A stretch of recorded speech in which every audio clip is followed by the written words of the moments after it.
let's make high protein stuffed bagel bites.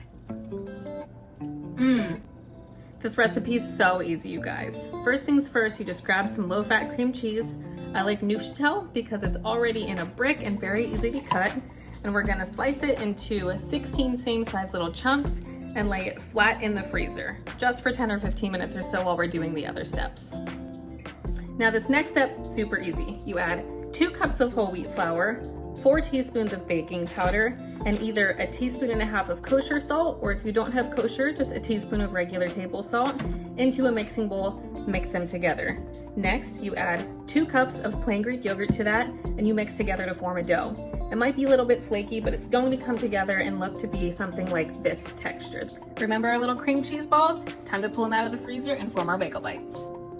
Now this part's totally optional, but I really like bagel seasoning, so I sprinkled some on a plate, and I took 1/16 of the dough that I made, putting it on there. Gonna grab one of my little frozen cream cheese balls, and we're just gonna wrap it until it's a little tucked away, little ball, and it's perfectly wrapped in that seasoning. There's no cream cheese sticking out, so make sure that dough is really tight, and then we put it on our baking sheet.